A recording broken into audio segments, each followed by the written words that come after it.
The underestimated threat. The Galactic Confederation had existed for over 12,000 years.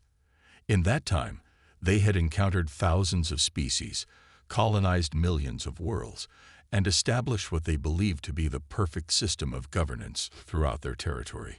Comprised of 23 founding species and hundreds of client races, the Confederation represented the pinnacle of civilization in the known universe. At least, that's what they told themselves. The discovery of Earth was nothing remarkable in the grand scheme of things. The small blue planet orbiting an unremarkable yellow star was just one of countless worlds harboring intelligent life.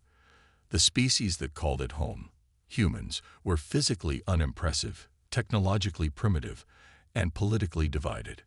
Initial observations showed a species that had barely managed to step foot on their own moon, still burned fossil fuels for energy, and couldn't even unify under a single government. Another client race, declared High Commander Vrax of the Solveri, his 6 eyes blinking in sequence as he dismissed the report. Perhaps in a century or two, they might be useful for basic labor. But not all members of the Confederation's High Council were so quick to dismiss humanity. Elder Tella of the ancient Zoranites leaned forward, her crystalline form shimmering with concern. "I have studied their history," she said, her voice resonating through the chamber. "These humans, they are unlike other species we have encountered. Their capacity for adaptation is extraordinary. Their persistence in the face of adversity is troubling." Laughter rippled through the council chamber. Elder Tella had always been known for her excessive caution. What could these primitive creatures possibly do against the might of the Confederation? Asked Cyril of the Vic Dominion, his metal-plated skin reflecting the chamber's lights. "They have no shield technology, no FTL capabilities, no weapons that could penetrate even our most basic armor." Elder Tella remained unmoved. "It is not their current technology that concerns me, but their potential. They advance at a rate that defies conventional development patterns. They innovate under pressure, but most concerning is their history of conflict." "All species have conflict," scoffed Vrax. "Not like these humans," Elder Tella continued. "They have fought among themselves continuously throughout their history. War is embedded in their culture, their literature, their very identity. And yet they also show remarkable restraint. They developed nuclear weapons capable of destroying their civilization, and then chose not to use them in full-scale war. That simply demonstrates their fear," said Cyril dismissively. "No," countered Elder Tella, her crystalline form darkening with emphasis. "It demonstrates control. They created weapons of mass destruction and then established rules about their use. Rules they have largely followed. They are capable of extreme violence and extreme restraint. That combination makes them unpredictable."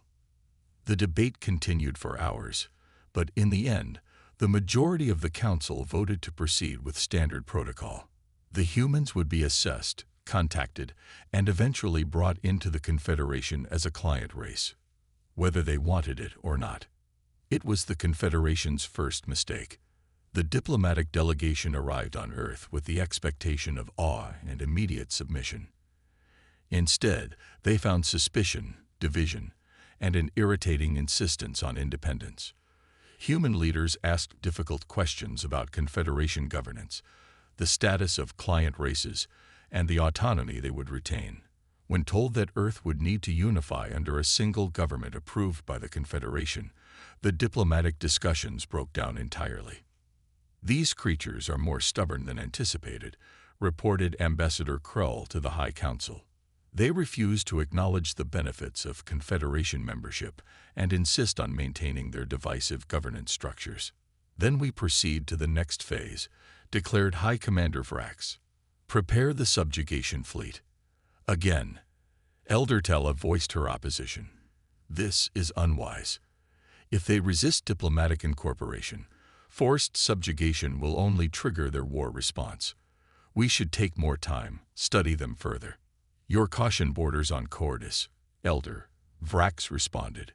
"The subjugation fleet carries enough firepower to level their major cities within hours. Once they witness our power, they will submit, as all races do. The subjugation fleet arrived in Earth's orbit 6 months later. The message broadcast globally was simple: join the Confederation or face destruction. To demonstrate their seriousness, the fleet destroyed 3 uninhabited islands with pinpoint kinetic bombardment. Humanity's response was immediate and unified in a way that surprised even Elder Tella. Rather than submit or attempt to negotiate, they attacked. Every satellite, rocket, and weapons platform humans possessed was launched against the Confederation fleet. It was futile, of course, like insects attacking a predator, but the ferocity and coordination surprised the fleet commanders. "They actually believe they can fight us," Vrax said incredulously as he watched the attacks bounce harmlessly off the fleet's shields. "Proceed with the subjugation protocol. Target their capitals and military installations." The bombardment lasted 12 hours. When it was done, every major human city lay in ruins, their military bases destroyed, their governments in disarray. The Confederation established control centers in the least damaged urban areas and began the standard occupation procedure. "See, Elder," Vrax addressed Tella during the next council meeting. "Your concerns were unfounded. The humans have been subdued. Within a generation, they will be integrated like all other client races." Elder Tella's crystalline form pulsed with doubt. "The reports from the occupation forces concern me. The human resistance is unusual. All species resist initially," Cyril said dismissively. "Not like this," Elder Tella insisted. "They are not surrendering even when defeat is certain. Their attacks are not symbolic. They are calculated to inflict maximum damage, even at the cost of their own lives. They are learning, adapting to our weapons and tactics with each engagement." The Council largely ignored her warnings. The occupation of Earth continued, with Confederation forces establishing control over major resource centers and population hubs. For the first few months, it seemed the subjugation was proceeding according to plan, albeit with higher resistance than expected. Then the incidents began. First, it was a supply depot in what humans called North America, destroyed by explosives that somehow bypassed Confederation scanning technology. Then, a command center in Eastern Europe was infiltrated, its commanders assassinated using their own weapons. Reports flooded in from across the planet. Confederation soldiers ambushed by fighters who seemed to appear and disappear like ghosts. Vehicles disabled by makeshift weapons that shouldn't have been effective against advanced technology. Communication networks disrupted by hacking techniques that Confederation security had never encountered. This is not standard resistance, Elder Tella warned as the Council reviewed the mounting reports. They are not fighting like a defeated species. They are fighting like predators. High Commander Vrax remained dismissive. Increase troop deployments. Implement harsher penalties for regions harboring resistance fighters. They will break eventually. But they didn't break. 6 months into the occupation, the Confederation had suffered more casualties on Earth than in their last 12 subjugations combined. Worse, the humans were learning. Confederation weapons disappeared from battlefields, only to reappear in human hands days later, modified, and sometimes improved. Captured technology was reversed engineered with alarming speed. Human resistance fighters began using Confederation communication frequencies, speaking the occupiers' languages, and exploiting weaknesses in their tactics that even the Confederation hadn't recognized. "They're not just fighting us," Elder Tella observed grimly during an emergency council session. "They're studying us, learning us, becoming us where it gives them advantage, while retaining what makes them effective against us." The situation deteriorated rapidly. Confederation soldiers began to fear deployment to Earth, calling it the meat grinder. Human resistance spread beyond the planet as they captured Confederation vessels and turned them against their former owners. The first Confederation outpost beyond Earth fell just 11 months after the initial invasion, taken by a human strike team using modified Confederation technology and tactics no one had ever seen before. High Commander Vrax, finally acknowledging the severity of the situation, authorized the deployment of the Confederation's elite forces, the Vanguard, warriors bred and trained for generations specifically for high-risk combat operations. These humans may have surprised us, he admitted reluctantly, but they cannot stand against the Vanguard. No species ever has.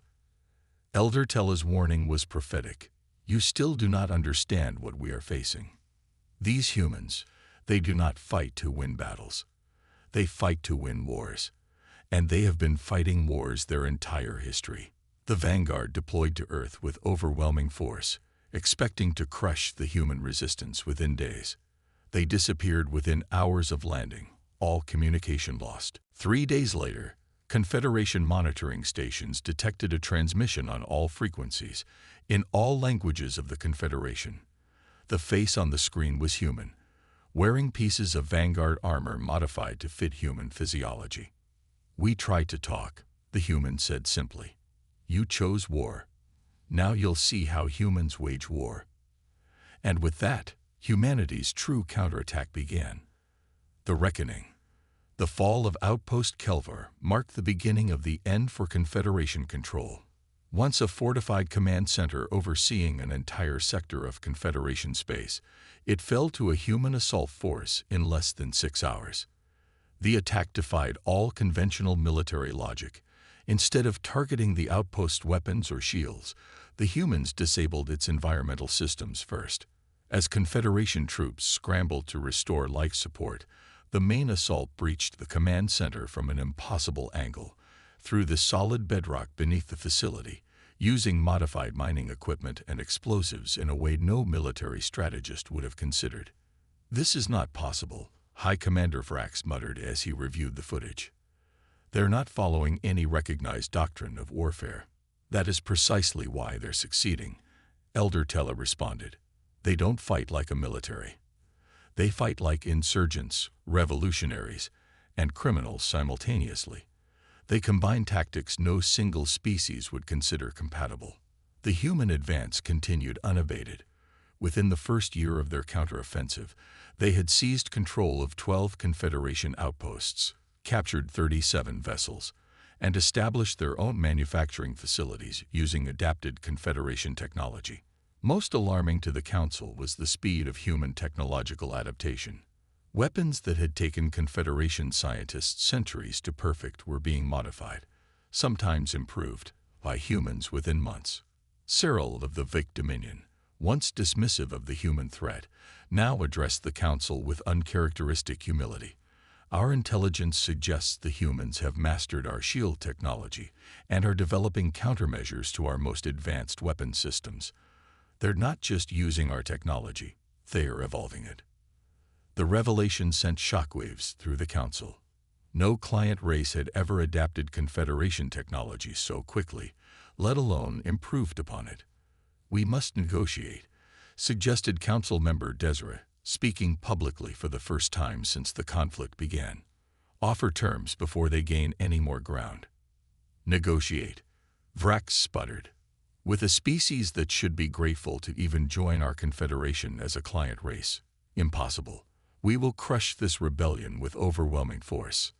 The Confederation deployed its reserve fleets, hundreds of warships held back for only the most dire emergencies. The show of force would have cowed any rational species, the Council believed.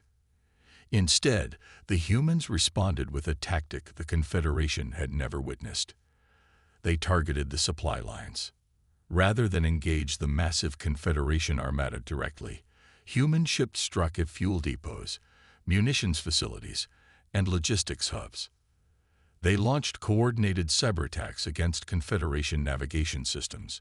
They destroyed communication relays, leaving sections of the fleet isolated and unable to coordinate. And most disturbingly, they began broadcasting propaganda directly to the client races serving within the Confederation forces. You don't have to be slaves, the human broadcasts declared. You don't have to die for masters who see you as expendable. Join us, fight with us, and you will never be client races again. The defections began slowly, then accelerated. First, it was just a few ships from the most recently subjugated races, then entire battle groups. The Confederation's carefully constructed hierarchy began to fracture from within. "They're not just fighting our military," Elder Tella observed with a mixture of horror and reluctant admiration. "They're dismantling our society." The turning point came at the Battle of Nexus Prime, the Confederation's primary military headquarters outside their home systems. The human fleet, now a mix of captured Confederation vessels, modified human ships, and allies from defected client races, seemed to materialize from nowhere. Using some form of stealth technology, the Confederation's sensors couldn't detect. The battle lasted less than a day. When it was over, Nexus Prime had fallen, and with it, the Confederation's command structure collapsed. Panic spread through the Council as reports flooded in of human forces advancing across multiple sectors simultaneously. "How are they coordinating on this scale?" demanded Vrax, now desperate for answers. "Their communication should be limited by the same light speed constraints as ours." The answer came from a captured human officer who laughed when interrogated about their seemingly impossible coordination. "We planned for this," the human explained casually. "Every commander knows the overall strategy and is authorized to make tactical decisions independently. We don't need constant communication from Central Command because we trust our people to adapt in the field." The concept was alien to the hierarchical Confederation, where decision-making was centralized and deviation from orders was punishable by death. With Nexus Prime fallen and their forces in disarray, the Confederation Council faced the unthinkable. Defeat at the hands of a species they had dismissed as primitive just 3 years earlier. "We must sue for peace," Elder Tella insisted as the Council gathered in emergency session, "before the humans reach our core worlds." Even Vrax, the most hawkish of the Council, could no longer argue. What terms could possibly satisfy them now? He asked bitterly. The answer came sooner than expected. A human delegation requested an audience with the full Council, not to negotiate surrender, but to present terms. The human who led the delegation was not a military figure, as the Council had expected, but a diplomat. She entered the Grand Council chamber without visible weapons or armor, her only protection a small team of advisors representing both humans and former client races. "The Confederation has existed for thousands of years," she began, her voice calm and measured. "In that time, you've subjugated hundreds of species, stripped them of their autonomy, and used them as tools for your expansion. That ends today." The terms she presented were unprecedented. The Confederation would continue to exist, but all client races would be granted independence and full voting rights in a new galactic assembly. Confederation technological archives would be open to all species. The practice of forced subjugation would be permanently banned. "This is outrageous," Vrax sputtered. "You cannot dictate terms to a civilization that has existed for millennia before your species even discovered fire." The human diplomat smiled thinly. "We're not dictating. We're offering you a choice. Accept these terms or face the alternative." "And what is the alternative?" Elder Tella asked quietly.